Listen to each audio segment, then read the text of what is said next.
네. 올 이번 달이 무슨 월이죠? 제가 왜 이렇게 더듬을까요? 네. 네. 무슨 월이죠? 네, 6월은 호국 보훈의 날, 또 6월은 모의 평가가 있는 날입니다. 며칠 전에 이제 우리 수험생들이 모의 시험을 봤죠. 그래서 요즘 보니까 뭐 6평이다, 9평이다 이런 줄임말을 쓰더라고요. 네, 혹시 아십니까? 네, 6월 모의 평가와 9월 모의 평가 이렇게 줄여서 9평이다. 혹시 9평에 썼을 때 재건축이 생각났다면 네, 돌이켜 회개하십시오. 네, 하나님 앞에 집중하며 나아가는 시간 됐으면 좋겠습니다. 제가 어제 저녁까지 이제 설교를 쓰면서 제 딸아이가 옆에서 공부를 하고 있었습니다. 왜 공부를 했냐? 오늘이 시험이에요. 수행평가가 있는 날인데 이 아이가 옆에서 수학 문제를 이렇게 풀고 있는데 제가 설교를 준비하다가 이걸 또 봐줘야 되죠. 제가 또 말씀을 써야 되죠. 이런 이중고를 겪으며 또 한 번 느꼈습니다. 친족은 가르치는 게 아니다. 정말 친족은 전문가에게 맡겨야 되는구나라는 생각을 다시 한 번 더 생각하게 되었습니다. 이 시험날이 오면 가까울수록 이 기다리는 또 친구들이 있는 반면에 시험을 안 왔으면 좋겠다. 시험일이 다가오지 않았으면 좋겠다. 우리 고3 수험생들도 마찬가지일 거예요. 11월이 빨리 왔으면 좋겠다 하는 친구들이 있는 반면에 그렇지 않은 친구들도 있을 것입니다. 같은 날인데 어떤 사람에게는 기다리는 날이 되고 어떤 사람들에게는 어떻게 피하고 싶은 날이 된다라는 것이죠. 결정적인 차이는 무엇일까요? 준비되었냐, 준비되지 못했냐의 차이일 것입니다. 제가 오늘 여러분들에게 한 가지 질문을 해보고 싶어요. 주님이 만약 오늘 이 자리에 오신다면 여러분들은 이 날이 기다리던 날입니까? 피하고 싶은 날입니까? 스스로에게 이 질문을 한번 해보시면서 오늘 말씀을 나누도록 하겠습니다. 이 스바냐서의 핵심 주제는 여호와의 날이죠. 여호와의 날, 주의 날. 그리고 신약적인 관점에서는 주님의 재림의 날을 의미하고 있습니다. 이 여호와의 날에 일어날 일들을 이 스바냐 선지자는 오늘 또 2장 말씀을 통해서 우리에게 보여주고 있습니다. 먼저 이 여호와의 날이라는 주의 날이라는 이 개념에 대해서 좀 짚어보고 갔으면 좋겠습니다. 이 하나님의 나라가 이 완성되는 말일을 가리키는 종말론적인 표현이죠.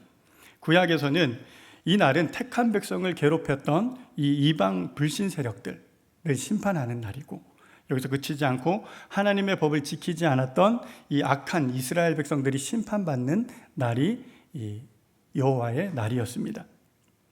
자, 이 날에 이중적인 의미가 있죠. 어떤 자들에게는 심판의 날이지만 어떤 자들에게는 이게 기쁨의 날이 되어지는 거죠. 구원과 해방의 날이 되어지는 것입니다. 똑같은 날인데 누군가에게는 이게 기쁨의 날이고 잔치의 날이라면 누군가에게는 정말 두려움의 날이고 또 멸망의 날이 된다라는 것입니다. 궁극적으로 이 여호와의 날은 신약을 거쳐 지금 오늘날 우리에게 여호와의 날은 예수님의 재림을 의미합니다. 예수님의 재림을 통해서 이 날이 완성된다라는 것이죠. 자, 이 날은 성도들에게는 영원 복락을 누리게 되는 시작되는 날일 것이고요. 믿지 않는 불신자들에게는 영원한 심판의 멸망에 이르는 날이 될 것입니다. 자, 이처럼 여호와의 날에 대해서도 같은 날이지만 누군가에게는 이게 기쁨의 날이 되는 것이고 누군가에게는 두려움의 날이 될 것이다라는 것입니다. 자, 오늘 본문은 여호와의 날에 일어날 이 심판에 대해서 다루고 있습니다. 이웃 나라들의 심판에 대해서 얘기를 하고 있다라는 것이죠. 자, 오늘 이 본문 1절에서 15절 많은 절 중에 크게 두 부분으로 나눠지는데요. 1절과 3절은 1장에서 아까 이제 심판받을 두 부류의 이방 나라와 또 악한 이스라엘을 얘기를 했죠. 이스라엘 백성들에게 임할 심판에 이어서 그들에게 이제 돌이키라 할 것을 이 회개를 이제 얘기를 하고 있는 것이 1절과 3절의 말씀입니다. 그리고 이어지는 4절과 15절은 여호와의 날에 이스라엘의 이웃 나라들이 받을 벌에 대해서 기록하고 있습니다. 오늘 이 말씀을 통해서 이웃 나라들이 심판을 받을 수밖에 없었던 그 이유에 대해서 우리가 점검해 볼 것이고요. 또 한 가지는 우리가 이 재앙의 날에 이 심판을 피할 수 있는 길에 대해서 말씀을 근거로 또 주신 은혜를 나누려고 합니다. 먼저 첫 번째로 살펴볼 주제는 이웃 나라들에 임할 심판이라는 것입니다. 4절에서 15절까지의 말씀인데요. 이 말씀은 이스라엘의 동서남북을 둘러싸고 있는 이 이방 국가들의 내릴 벌에 대해서 말씀하고 있어요. 먼저 4절과 7절을 보시면 이스라엘의 서쪽에 있는 블레셋에 임할 벌을 기록하고 있습니다.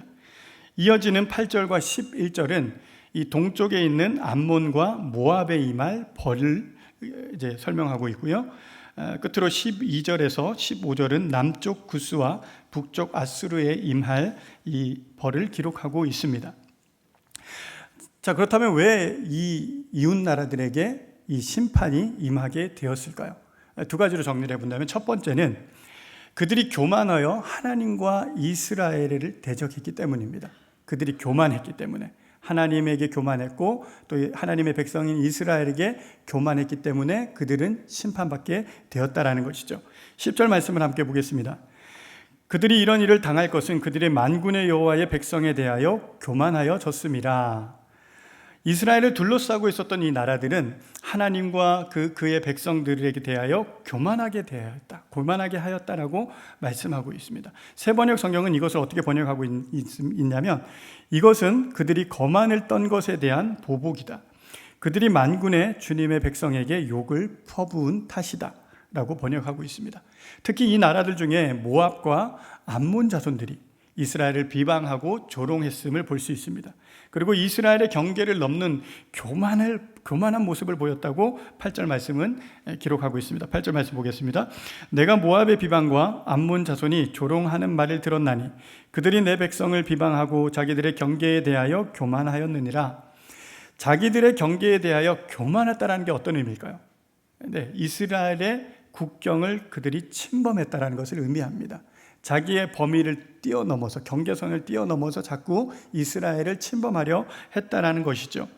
그리고 그뿐 아니라 하나님의 백성인 이스라엘을 비방하고 조롱하고 또 그들의 영토를 침략하는 것에 대해서 하나님은 반드시 심판하시겠다라고 말씀하고 있는 것이죠.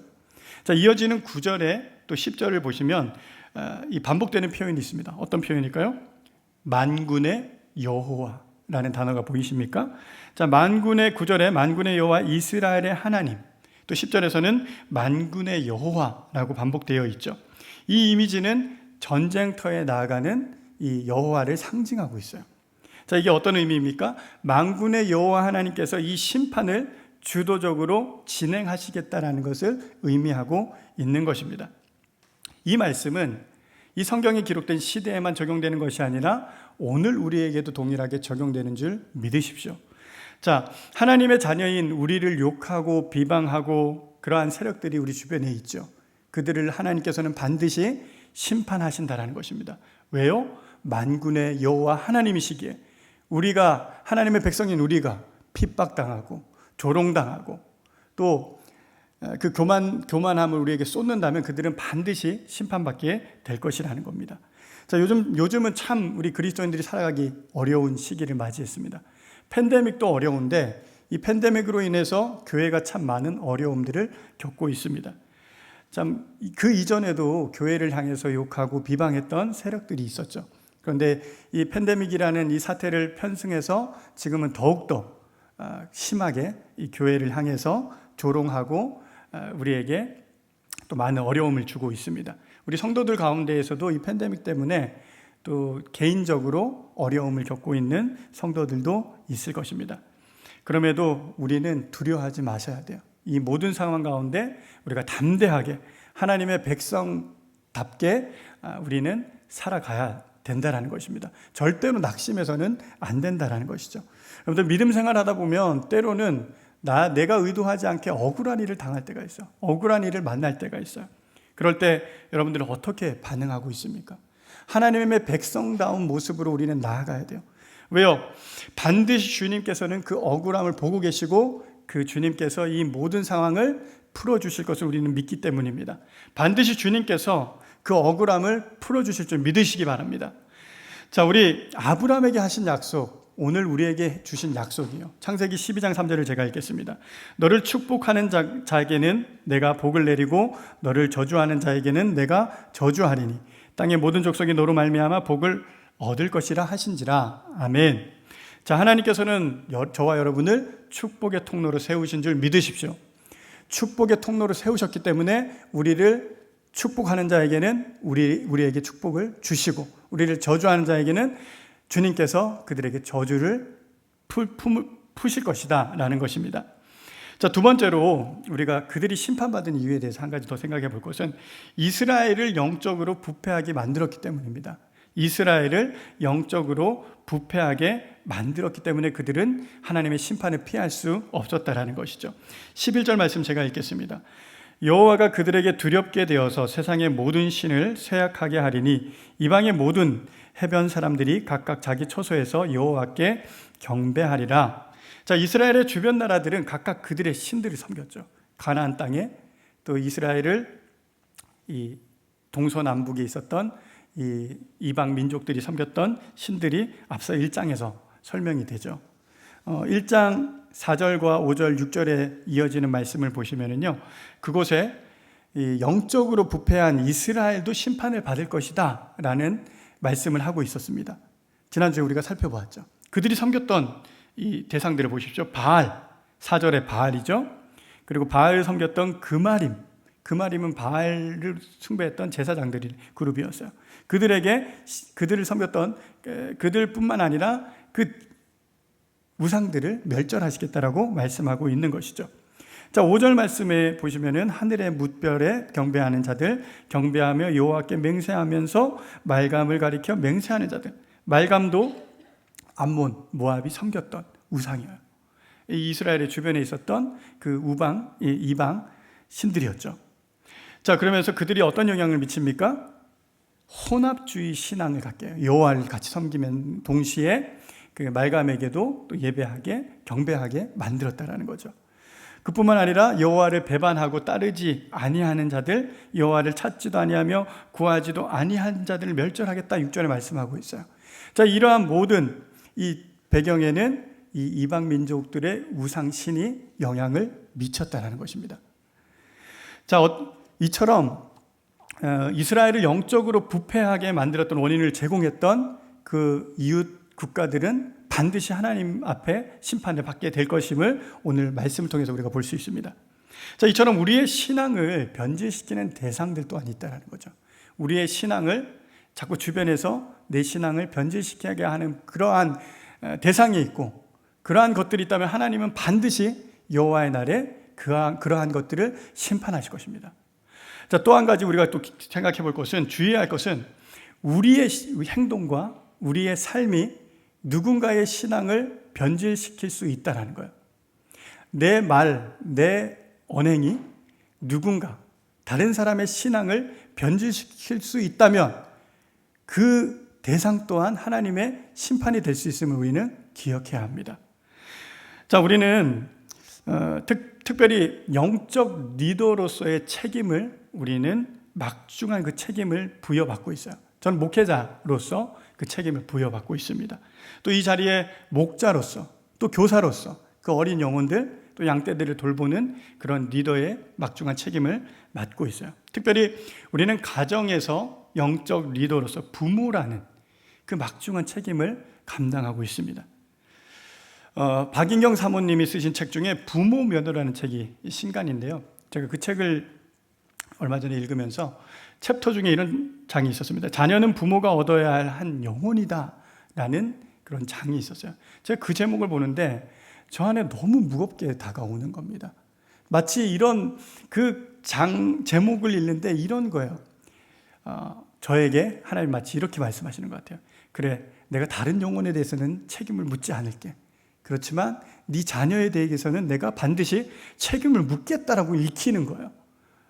여러분들, 이게 저에게만 적용되어지는 겁니까? 아니죠. 하나님이 나에게 맡겨주신 그 한 영혼, 우리의 자녀들이라는 거예요. 우리의 자녀들이 우리의 행동, 말 한마디, 우리의 신앙 때문에 그들의 신앙이 변질된다면 하나님 앞에 우리는 이것을 책망받게 되어 있다는 것입니다.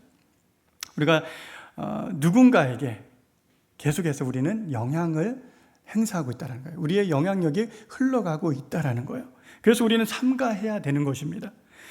우리가 약물이 안에서, 여러분들 약물이 모임을 하지만 내가 누군가에게, 내가 목자가 아니더라도 지금 그 양원들에게 계속해서 나의 선한 영향력이었던, 나에게 좋지 않은 악한 영향력이었던 계속해서 흘려보내고 있다는 거예요. 이러한 것들이 거기에서 그치는 것이 아니라 교회로 흘러가고 또 우리의 가정으로 흘러가게 된다는 것입니다. 인정하든 인정하지 않든 그 영향을 가장 많이 받는 것은 우리의 자녀들이겠죠. 자, 내 신앙이 다른 누군가의 신앙을 변질시키고 있다면 하나님은 이것을 미워하시고 또 그것에 대한 책임을 반드시 물을 것입니다. 여러분들, 이처럼 여호와의 날 정말 두렵지 않습니까? 이 말 심판에 정말 피할 길은 없는가라는 거예요. 그런데 스바냐 선지자는 친절하게도 우리에게 1절과 3절 말씀을 통해서 우리에게 보여주고 있어요. 무엇을 보고 보여주고 있는지 한번 제가 1, 2절 말씀 읽겠습니다.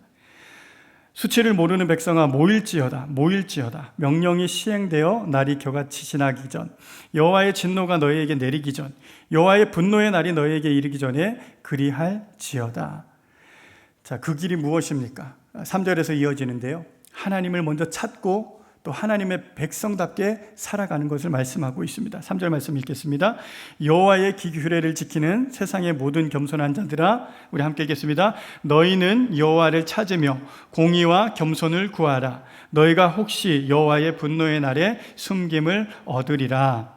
하나님을 버리고 우상을 숭배하고 혼합주의 신앙에 빠졌던 이스라엘, 하나님을 배교하고 또 이 형식적인 종교 생활에 빠져있던 그들에게 지금 탄원하고 있다는 거예요. 스바냐가 그들을 향해 여호와의 날이 이르기 전에 모여라, 모이기에 힘쓰라는 이 성경의 말씀.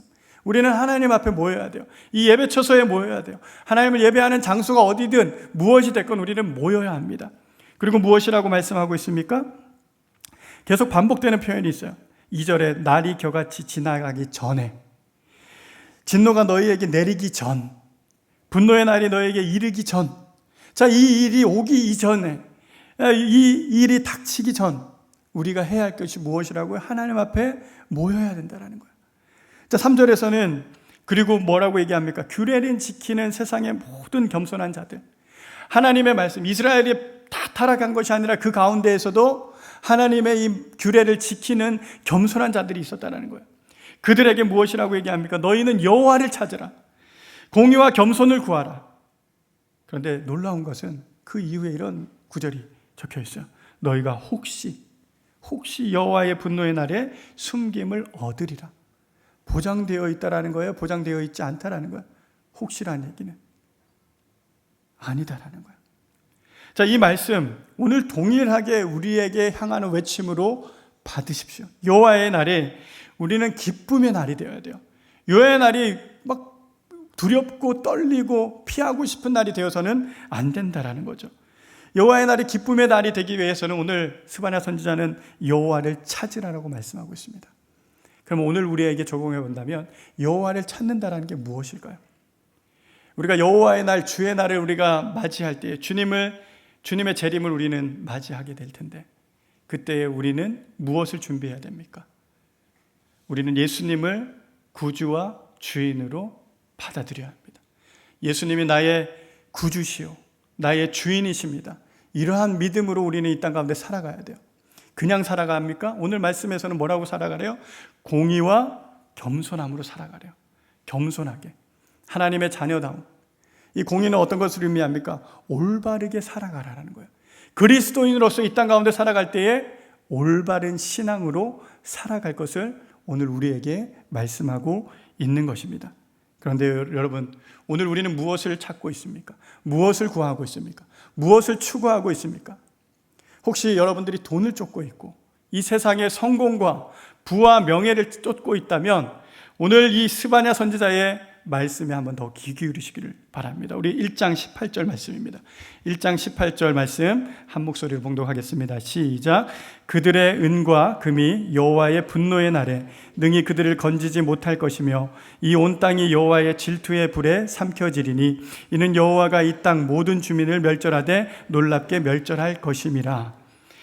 여호와의 날에는 그 여러분들이 막 쫓아갔던 부와 명예와 성공과 이 모든 것들이 우리를 보장해 줄 수 없다라고 얘기합니다. 이 은과 금이 여호와의 분노의 날에 우리를 건질 수 없다라고 성경은 분명히 말씀하고 있어요. 그렇다면 우리가 무엇을 쫓고 무엇을 추구하고 우리가 무엇을 따라 살아가야 할지 명확하게 성경은 말씀하고 있다라는 것이죠. 여러분들, 어떠한 시련과 고난 앞에 여러분들은 무엇을 찾고 있습니까? 무엇을 의지하고 있습니까? 혹시 여전히 지금도 사람을 찾고 의지할 대상, 하나님 아닌 다른 것을 의지하고 그것을 찾고 있다면 이 시간 오늘 스바냐의 이 외침 가운데 귀 기울이며 우리 여호와를 찾으시는 저와 여러분 되시길 주님의 이름으로 축원드립니다. 자, 말씀을 정리하겠습니다. 이스라엘의 이웃들에게 내린 이 벌에 대해서, 심판에 대해서 우리는 살펴보았습니다. 이 이유는 두 가지였죠. 먼저는 그들이 교만했기 때문에 하나님뿐만 아니라 하나님의 백성인 그들을 어떻게 해요? 조롱하고 비방하고 교만했기 때문에 그들 앞에 심판이 놓여져 있었다라는 겁니다. 또 한 가지는 무엇이었습니까? 이 이스라엘을 영적으로 부패하게 만들었기 때문에, 그 원인을 제공했기 때문에 그들은 하나님의 심판을 피할 수 없었다라는 겁니다. 여호와의 날에, 우리가 이제 여호와의 날을 맞이한다면 오늘 스바냐 이 2장 1절에 3절에 주신 말씀을 우리가 기억했으면 좋겠습니다. 우리가 하나님을 찾고 또 공의와 겸손을 구할 때 우리가 그 심판을 피할 것이다 라고 말씀하고 있다라는 거예요. 그런데 너무 우리는 구약의 백성이 아닌 신약의 백성이잖아요. 이것이 우리에게는 지나가고 우리는 어떻게 이 심판의 날에 기쁨의 날로 변하게 됐어요? 예수 그리스도로 인하여. 예수 그리스도께서 우리의 모든 죄를 십자가에 짊어지시고 우리를 대신하여 죽으심으로 말미암아 이 모든 심판이 우리를 피해겠다라는 것을 여러분들 믿으시길 주님의 이름으로 축원드립니다. 여러분들 이 시간 여러분들의 신앙을 한번 점검해 봤으면 좋겠어요. 우리는 여호와의 날의 심판을 피한, 우리는 예수 그리스도로 인하여, 우리가 잘나서가 아니라, 우리가 의로워서가 아니라, 우리의 의로운 행위 때문이 아니라 예수 그리스도의 공로로 말미암아, 십자가의 그 보혈의 공로로 말미암아 우리는 그 모든 심판을 우리는 벗어났어요. 그렇지만 이 땅 가운데 오늘 스바냐가 우리에게 주는 말씀을 우리는 여전히 쫓아가야 합니다. 여호와를 찾으라, 공의와 겸손을 구하라. 이것이 하나님의 백성된 우리의 삶의 모습이어야 합니다. 자, 오늘 저는 두 가지를 얘기를 했어요. 우리 신앙 가운데 정말 우리가 도전을 주고 있는지, 아니면 누군가가 내 모습 때문에 도망을 가고 있는지, 도망치고 있는지, 하나님으로부터 도망치고 있는 그런 나의 영향력이 있다면 오늘 이 시간 우리는 끊고 주님께로 돌이켰으면 좋겠습니다. 또 한 가지는 이 여호와의 날이 우리 모두에게 기쁨의 날이 되었으면 좋겠습니다. 그 한 가지, 우리가 예수님을 구주로 믿는 그 믿음, 이 믿음으로 우리는 여호와의 날에 기쁨으로 모이게 될 줄 믿습니다. 이러한 믿음이 저와 여러분 그리고 그 가정 가운데 임하길 주님의 이름으로 축원드립니다.